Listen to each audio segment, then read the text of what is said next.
नमस्कार दोस्तों, 4 जून 2024 को जैसे ही भारतीय जनता पार्टी नरेंद्र मोदी 240 सीटों पर सिमटे हार मिली, उसके बाद से लेकर अब तक बीजेपी के गुजरात लॉबी के सारे दांव उल्टे पड़ते जा रहे हैं और अब करणी सेना का एक नया मामला सामने खड़ा हो गया है। क्या है ये पूरा मामला और नफा नुकसान किससे होने वाला है, इस पर बातचीत के लिए मेरे साथ भरत जी मौजूद है। भरत जी, करणी सेना हंगामा कर रही है, लेकिन जनता यह जानना चाहती है कि हंगामा है क्यों और नफा नुकसान किधर होने वाला है। देखिए चंद्रकांत जी, ये टिट फॉर टैट है। अच्छा। उत्तर प्रदेश में जिस तरीके से 2024 के चुनावों में भारतीय जनता पार्टी की दुर्गति हुई, उस दुर्गति का वाइस वर्सा करने की कोशिश है 2027 के चुनावों में उत्तर प्रदेश के भीतर। कैसे, वो मैं आपको बताता हूँ। करणी सेना ठाकुर सेना है। करणी सेना में ज़्यादातर लोग 99% लोग ठाकुर समाज से आते हैं। अध्यक्ष भी लगभग उसी समाज से। जितनी भी करणी सेना, जो भी नाम रख लीजिए, छत्री करणी सेना, फलानी करणी सेना, बहुत सारी करणी सेनाएं खुल गई हैं। करणी सेना उत्तर प्रदेश में प्रदर्शन कर रही है किसके खिलाफ? रामजी लाल सुमन के खिलाफ। रामजी लाल सुमन कौन है? हु इज़ रामजी लाल सुमन? तो मालूम पड़ता है रामजी लाल सुमन, पहली बार में जब परिचय होता है रामजी लाल सुमन का, तो रामजी लाल सुमन एक सुरक्षित सीट से दलित सांसद हैं समाजवादी पार्टी की तरफ से।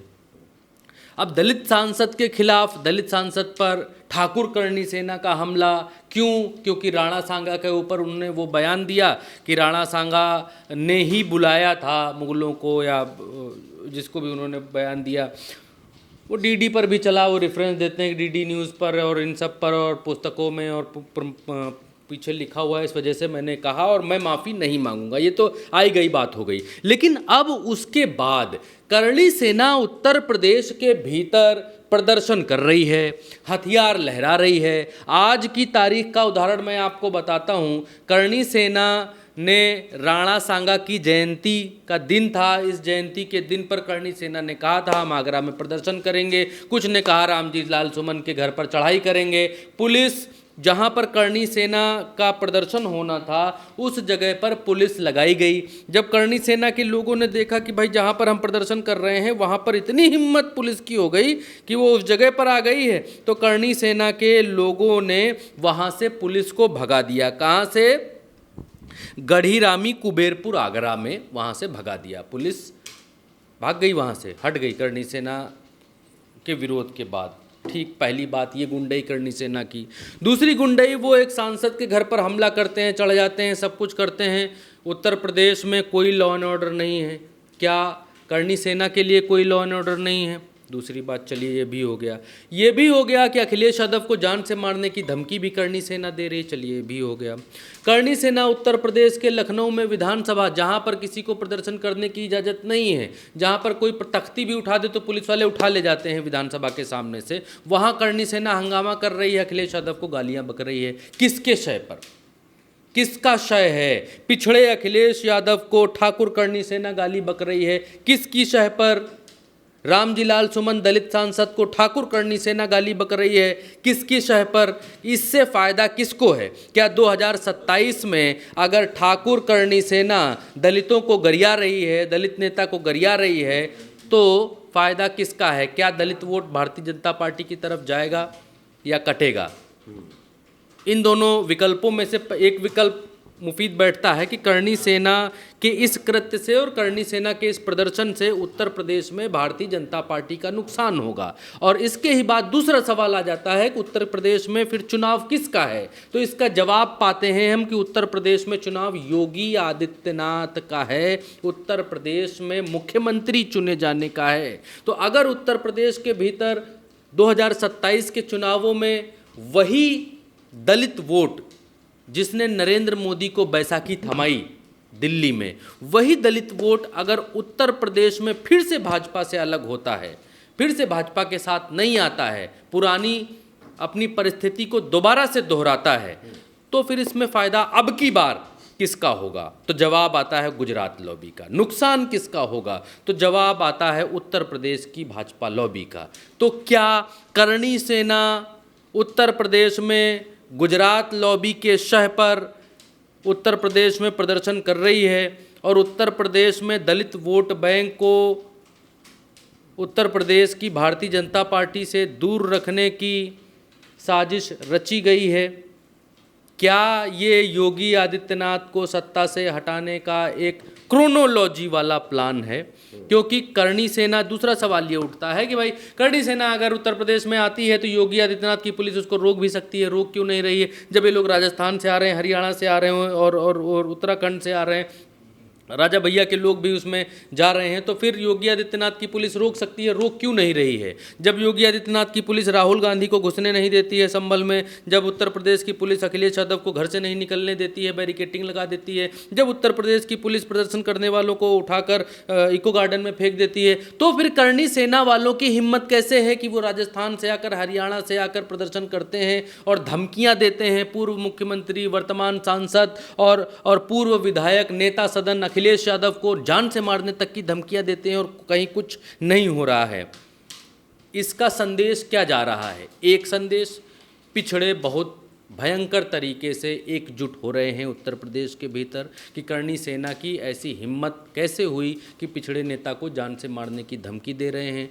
दूसरा, दलित सांसद के घर पर हमला किया, दलित एक हो रहे हैं, इकट्ठा हो रहे हैं। इसके ऊपर अखिलेश यादव रोज़ के रोज़ समारोह कर रहे हैं जिसमें बाबा साहब अम्बेडकर से जुड़े हुए समारोह हैं, उनके सम्मान के समारोह। आज भी जब मैं आपसे बात कर रहा हूं तो अखिलेश यादव इटावा में।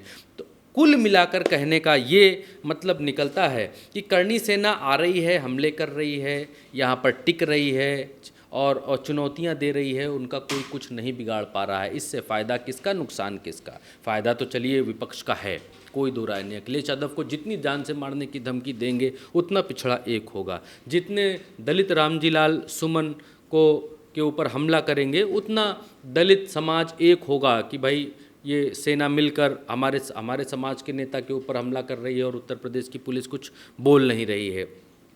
तीसरा मसला इसमें यह है कि करणी सेना उत्तर प्रदेश के भीतर आगरा में इस तरीके के प्रदर्शन करती है, हथियार लहराती है, पुलिस को खदेड़ देती है, पुलिस में मियाती रहती है। इसमें योगी आदित्यनाथ के खिलाफ अगर गुजरात लॉबी चाल चल रही है तो योगी आदित्यनाथ करते क्यों नहीं? बड़ा सवाल है। कुछ क्यों नहीं करते, क्यों नहीं रोकते? योगी आदित्यनाथ के सामने किंग कर्तव्य विमूढ़ वाली स्थिति है, धर्म संकट वाली स्थिति है। योगी आदित्यनाथ जिस बिरादरी से आते हैं उसी बिरादरी से निर्मित करणी सेना है। रोकें तो रोकें कैसे? बल का प्रयोग करें तो करें कैसे? लाठी मारकर पानी को के दो फाड़ करें कैसे? ये किंग कर्तव्य विमूढ़ वाली स्थिति उत्तर प्रदेश के भीतर है और इसीलिए लोग आरोप भी लगाते रहते हैं कि ये जो प्यार है मुख्यमंत्री योगी आदित्यनाथ का एक जाति को लेकर, ये प्यार मुख्यमंत्री योगी आदित्यनाथ पर भारी पड़ेगा उत्तर प्रदेश के भीतर। अगर कोई आपराधिक कृत्य कर रहा है, आपराधिक चीज़ों को अंजाम दे रहा है, धमकी दे रहा है, यहीं पर अगर कोई मुसलमान योगी आदित्यनाथ को जान से मारने की धमकी देता तो उस मुसलमान का क्या होता आप अंदाज़ा लगा सकते हैं, दर्शक भी अंदाज़ा लगा सकते हैं। लेकिन वहीं पर करणी सेना के लोग अखिलेश यादव को जान से मारने की धमकी दे सकते हैं। क्यों? क्योंकि आप ठाकुर हैं, आप पिछड़े को जान से मारने की धमकी दे सकते हैं, आपको छूट है, आपको कुछ नहीं होगा। संदेश तो यही उत्तर प्रदेश में जा रहा है और ये संदेश योगी आदित्यनाथ का बहुत बड़ा नुकसान 2027 में करने जा रहा है। और चाहे दलितों के एंगल से आप देखें और चाहे पिछड़ों के एंगल से देखें, ये दोनों ही एंगल भारतीय जनता पार्टी का उत्तर प्रदेश में बड़ा नुकसान करने जा रहे हैं। और दिल्ली से, राजस्थान से आप एक बात देखेंगे कि राजस्थान से करणी सेना आ रही है, प्रदर्शन कर रही है। राजस्थान में किसकी सरकार है, किसके पपेट मुख्यमंत्री राजस्थान में बैठे हुए हैं? गुजरात लॉबी। राजस्थान से लोग आ रहे हैं, मध्य प्रदेश से लोग आ रहे हैं, किसके पपेट मुख्यमंत्री मध्य प्रदेश में बैठे हुए हैं? गुजरात लॉबी के। उत्तराखंड से लोग आ रहे हैं प्रदर्शन करने के लिए उत्तर प्रदेश में, किसके पपेट मुख्यमंत्री उत्तराखंड में हैं? हरियाणा से लोग प्रदर्शन करने के लिए आ रहे हैं, किसका मुख्यमंत्री, पपेट मुख्यमंत्री हरियाणा में बैठा है? तो आप जब इस क्रोनोलॉजी को समझते हैं और देखते हैं तो टिट फॉर टैट, जैसे मैंने शुरुआत में कहा था, जैसे को तैसा देने की तैयारी उत्तर प्रदेश में शुरू हो चुकी है और 2027 की तैयारी अभी से शुरू की जा चुकी है। जितने 30, 35, 37 कितने सांसद भारतीय जनता पार्टी ने जीते हैं, जो भी जीते हैं वो नंबर आप करेक्ट कर लीजिएगा। एनडीए के 36, हाँ 36 सांसद जीते हैं और 36 सांसद का जो बदला है वो 2027 में गुजरात लॉबी लेने के लिए तैयार है, इसमें कोई दो राय नहीं। नरेंद्र मोदी ने बनारस में जहाज से उतरते ही जिस तरीके से कमिश्नर और डीएम को ये बात कही कि गैंगरेप वाले मामले पर उनसे सवाल पूछे, उसने इस बात को दर्शा दिया है कि उत्तर प्रदेश के शासन में और दिल्ली के शासन में संवाद की बहुत बड़ी खाई है और बहुत बड़ा अंतर है। और प्रोटोकॉल की बात अलग है कि मंच पर चढ़कर आपको आदरणीय फलाने ढिमकाने कहना ही पड़ेगा, उसमें कोई दो राय नहीं है, लेकिन ये संवादहीनता को दिखाता है कि एक प्रधानमंत्री लेवल के आदमी को कमिश्नर से बात करनी पड़े कि भाई यहाँ ऐसा क्यों हुआ, गैंगरेप वाले मामले में क्या कार्रवाई हुई। और ये प्रधानमंत्री का एक कर्मचारी से इस बात का पूछना ये भी दर्शाता है कि उनको उत्तर प्रदेश में जो शासन चल रहा है, जिस तरीके की व्यवस्थाएं चल रही हैं, उस पर भरोसा और विश्वास नहीं है। बिल्कुल दोस्तों, तमाम तरीके के सवाल हैं और सवाल जो सबसे अहम, करणी सेना का विरोध प्रदर्शन, किसका फ़ायदा किसका नुकसान, इसके बीच में एक बात ज़रूर समझ आती है कि दिल्ली और लखनऊ में संवादहीनता ज़बरदस्त है। फिलहाल इस चर्चा में हमारे साथ इतना ही। आप हमारे साथ जुड़िए, चैनल को सब्सक्राइब ज़रूर कीजिए, अपना साथ दीजिए। नमस्कार।